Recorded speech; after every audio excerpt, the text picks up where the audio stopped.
हर हर महादेव दोस्तों, स्वागत है आप सभी भोले के भक्तों का। दोस्तों, जैसा कि आप जानते हैं, मणिमहेश यात्रा हर साल की भांति इस साल भी 2025 में पास आ रही है।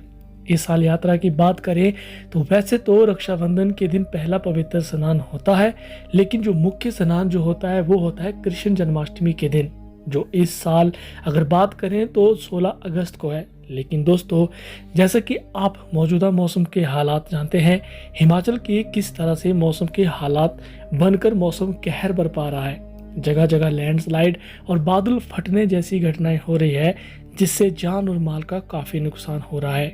नदी नाले काफ़ी उफान पर आ जाते हैं। मेरा आप सभी भोले के भक्तों से हाथ जोड़कर के विनती है कि जब भी आप यात्रा पर निकलते हैं तो कृपा करके पहले मौसम के बारे में जरूर जानकारी ले लें, क्योंकि यहाँ कब बारिश शुरू हो जाए, कब फ्लड आ जाए और कब रास्ते बंद हो जाए, कोई नहीं जानता। इसलिए बेहतर होगा जब तक सरकार की ओर से कोई गाइडलाइन ना आए, अपनी मर्जी से यात्रा ना करें, अपनी और अपने साथियों की जिंदगी को खतरे में ना डालें।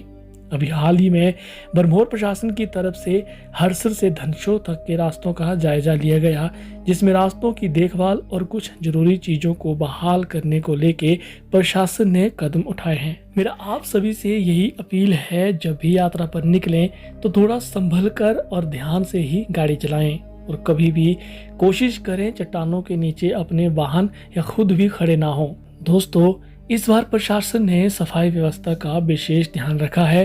करीब 200 टॉयलेट्स पूरे रास्ते में आपको देखने को मिल जाएंगे। पवित्र शाही स्नान की बात करें तो 9 अगस्त को रक्षाबंधन स्नान होगा, 16 अगस्त को कृष्ण जन्माष्टमी स्नान और सबसे बड़ा राधा अष्टमी स्नान 2 से 3 अगस्त को रहने वाला है। और इस बार सुनने में आया है कि हर यात्री से 100 रुपये पर्यावरण सुरक्षा के लिए लिया जाएगा। रजिस्ट्रेशन भी कंपलसरी कर दी गई है। तो दोस्तों, ये थी आज की यात्रा को लेकर, मणिमहेश यात्रा को लेकर एक विशेष अपडेट। जब भी यात्रा करें तो ध्यान से और मौसम के बारे में जानकारी लेकर ही यात्रा करें।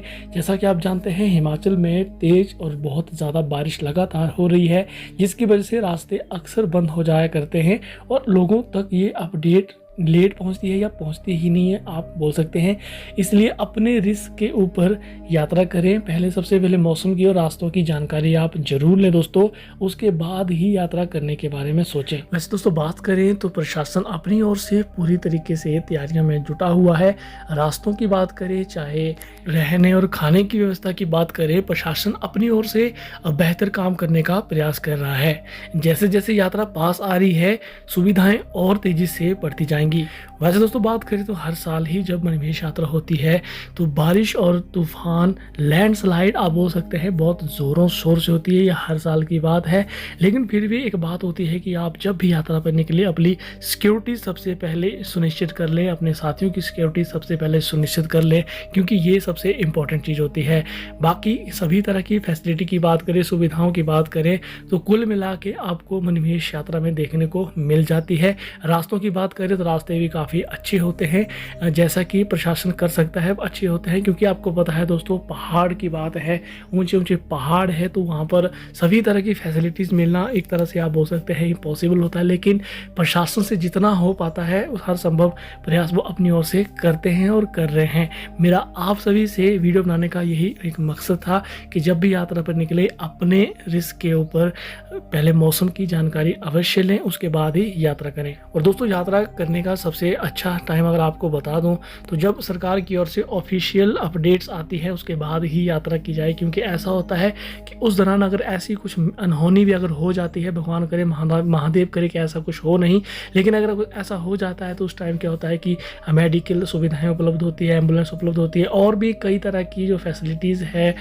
एमरजेंसीज है, वो उस टाइम उपलब्ध होती है। इसलिए यात्रा करने का सबसे जो बढ़िया अच्छा टाइम होता है वो सरकारी जो है ऑफिशियल जब टाइम होता है उसके बीच ही करनी चाहिए। बाकी आप सभी की इच्छा है, लेकिन आप जो है मौसम की अपडेट के हिसाब से यात्रा करें। बाकी वीडियो देखने के लिए आप सभी का बहुत बहुत धन्यवाद। हर हर महादेव।